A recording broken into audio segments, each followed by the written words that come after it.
Hello guys, welcome to my channel. कैसे हैं आप लोग? आज हम लोग इस वीडियो में बात करने वाले हैं कि जीडीएस का ऑनलाइन फॉर्म कैसे भरें। जीडीएस का ऑनलाइन फॉर्म भरने के लिए आपको क्या क्या चीज़ की ज़रूरत पड़ता है, कैसे भरना चाहिए ताकि आपका रिजेक्शन ना हो।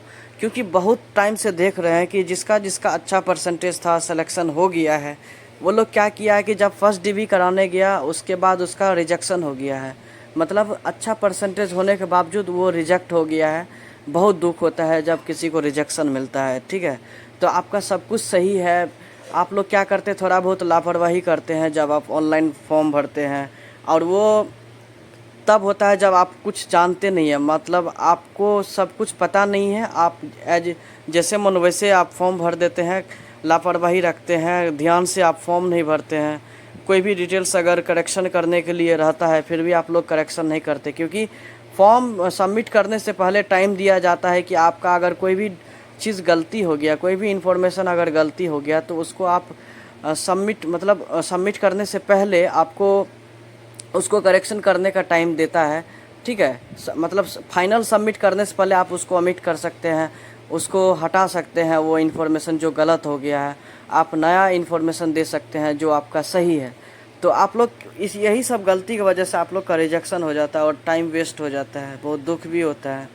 ठीक है, तो आपके साथी का सिलेक्शन हो गया, आपको नहीं हुआ है, उसको सैलरी मिल रहा है, आपको नहीं मिल रहा है, तो बहुत ज़्यादा डिफरेंस आ जाता है जब आपका सिलेक्शन नहीं हो और आपके फ्रेंड्स या फिर आपके कोई रिश्तेदार का सिलेक्शन हो जाता है। बहुत दुख होता है। तो आज हम इसी के बारे में इस वीडियो में बात करेंगे कि इस तरह से आप फॉर्म भरिए कि ताकि आपका सिलेक्शन हो, रिजेक्शन ना हो। ठीक है, तो चलते हैं, वीडियो को स्टार्ट कर देते हैं। देखिए यहाँ पे बोल रहा है कि रजिस्ट्रेशन नंबर इज़ मैंडेटरी, मतलब जब आप ऑनलाइन फॉर्म भरने जाते हैं तो वहाँ पे आपको रजिस्ट्रेशन करना पड़ता है। रजिस्ट्रेशन करने के लिए आपका जो मेन चीज़ है, मोबाइल नंबर, ईमेल आईडी और आपका कास्ट, ये सब ध्यान से भरना रहता है। और आपका जो नॉर्मल आपका एड्रेस है, रेजिडेंशियल एड्रेस जो आपका आधार कार्ड में है, करेक्टेड फॉर्म में जो आपका एड्रेस है, पिन कोड है, ये सब सही से डालना है, पासिंग ईयर सही से डालना है। उसके बाद जा कर के आपका रजिस्ट्रेशन कंप्लीट होता है। उसके बाद देखिए, जब आप ऑनलाइन रजिस्ट्रेशन कर लेते हैं, फॉर्म फिलअप कर लेते हैं, सारा प्रेफरेंस, आधार कार्ड नंबर, जो भी डिटेल्स है आपका, फैमिली डिटेल्स, एजुकेशनल डिटेल्स, सारा चीज़ भर देते हैं। ठीक है, आपका ग्रेड या मार्क्स या फिर पॉइंट, जिस बेसिस पे आपका 10th में नंबर बना है तो उसके, जैसे मान लो किसी का ग्रेड आया तो ग्रेड ही भरना है, किसी का मार्क्स बेसिस पे हुआ है तो मार्क्स भरना है, किसी का पॉइंट रहता है तो पॉइंट भरना, मतलब 10th में जिस तरह का रहेगा आपका रिजल्ट वैस उस तरह वो टाइप भरना। ठीक है, मान लो किसी का ग्रेड है तो ग्रेड से भरना है, सीबीएसई वाला ग्रेड से रहता है। तो यहाँ पे देखिए, जब आप ऑनलाइन एप्लीकेशन कर देते हैं तो वहाँ पे फिर फ़ी पेमेंट करना पड़ता है। जो जनरल कैटेगरीज रहता है, ईडब्ल्यूएस कैटेगरीज रहता है, ओबीसी कैटेगरीज रहता है, तो वो लोग को 100 रुपया का फ़ी पेमेंट करना रहता है। एससी एसटी, फिजिकल हैंडीकैप्ड वगैरह जो भी है और गर्ल्स कैटेगरी, ये लोग को पैसा नहीं लगता, 100 रुपया free of cost form fill up होता है। और जो भी ईडब्ल्यूएस, ओबीसी, अनरिजर्व कैटेगरी है, मतलब जनरल है, ये लोग को फ़ी पेमेंट करना पड़ता है। तो ये करना बहुत ज़रूरी रहता है। ठीक है, फॉर्म को फाइनल सबमिट करने से पहले आपका जो एड्रेस रहता है, होम एड्रेस, ये सब को भी अच्छे से भरना रहता है, क्योंकि जब भी आपका सिलेक्शन होगा तो आपके घर पे बाय पोस्ट लेटर जाता है। तो ये अगर गलत डालेंगे तो आपके पास कभी भी पहुंच नहीं पाएगा और आप हमेशा कन्फ्यूज़न में रहेंगे कि आपका सिलेक्शन हुआ है कि नहीं हुआ है। तो आप अपना एड्रेस, जो पिन कोड है पोस्टल का, पिन कोड बहुत इंपॉर्टेंट होता है, तो पिन कोड अवश्य डालें। ठीक है, और जो भी एड्रेस है, विलेज पोस्ट वगैरह, डिस्ट्रिक्ट है, स्टेट है, ये सब को डालें ही, लेकिन मोस्ट इम्पोर्टेंट है आपका पिन कोड। पिन कोड डालना ही है, मोबाइल नंबर भी सब कुछ सही डालना है। ठीक है, और आपका कैटेगरी वगैरह जो भी है वो सबको भी सही से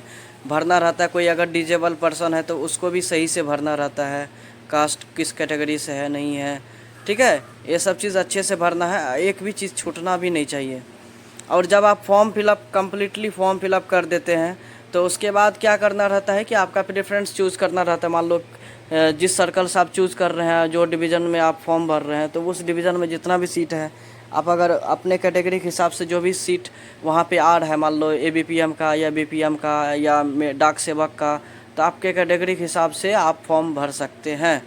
ठीक है, तो ये प्रेफरेंस चूज़ करना भी बहुत इम्पोर्टेंट होता है। अगर आप अच्छे जगह से फॉर्म भर दिए, मतलब हाईलाइटेड सिटी से, और वहाँ पे नंबर ऑफ़ कंपटीटर ज़्यादा हो गया, कंपटीशन ज़्यादा है, तो सिलेक्शन रेट घट जाएगा।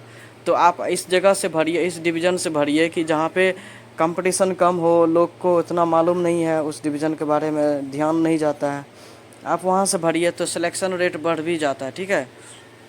और आप अपना जब फॉर्म भरेंगे तो लैंग्वेज का खास ख्याल रखना है। अगर किसी स्टेट में, वेस्ट बंगाल में जैसे मान लेते हैं वे बंगाली चलता है लैंग्वेज में, या फिर मान लेते हैं महाराष्ट्र में मराठी चलता है, तो क्या करना है, राजस्थान में मान लेते हैं राजस्थानी चलेगा, पंजाब में पंजाबी चलता है, तो जिस स्टेट में लोकल लैंग्वेज, अगर वो लैंग्वेज वहाँ पे है और आपका 10th में वो सब्जेक्ट आप नहीं पढ़े, तो वहाँ से मत बढ़िए, बाद में हो सकता है रिजेक्शन हो जाए, क्योंकि बहुत कैंडिडेट का रिजेक्शन हुआ है। तो जो आपका रीजनल लैंग्वेज है, 10th में आप जो पढ़े हैं, मान लेते हिंदी इंग्लिश पढ़े हैं, सीबीएसई बोर्ड में हिंदी इंग्लिश पढ़ाता है, कोई स्टेट बोर्ड में मान ली बिहार स्टेट बोर्ड है, तो वो वहाँ पे हिंदी इंग्लिश पढ़ाता है, तो वो लोग हिंदी भाषी एरिया से भरें। मान लो कि बिहार हुआ, झारखंड हुआ, उत्तर प्रदेश हुआ, मध्य प्रदेश हुआ, हरियाणा हुआ, दिल्ली हुआ, बहुत सारे हैं, राजस्थान भी है एटलीस्ट, तो वहाँ से आप फॉर्म भरिए जहाँ पे देखो जिस स्टेट का या जिस सर्कल का जो भी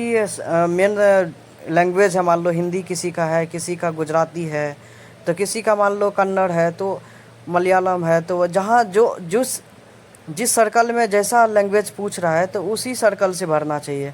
अगर हिंदी है तो हिंदी भाषी एरिया में भरिए, गुजराती है तो गुजरात से भरिए, ठीक है। कन्नड़ है, तेलुगु है, तो वो आप साउथ एरिया से भर सकते हैं, जो आप 10th में पढ़े होंगे। अगर आप नहीं पढ़े हैं वो लैंग्वेज, एज ए लैंग्वेज नहीं पढ़े, मतलब मेन लैंग्वेज आप नहीं पढ़े हैं, तो वहाँ से मत भरिए। क्या होता है कि सिलेक्शन हो जाता है, बाद में हो जाएगा डॉक्यूमेंट वेरिफिकेशन में रिजेक्शन, तो वो सही नहीं रहेगा होगा। तो वीडियो को देखने के लिए धन्यवाद, बाय बाय, टाटा। अगर कोई भी प्रॉब्लम आता है तो पूछ सकते हैं, नहीं तो दोबारा वीडियो फिर से बना देंगे।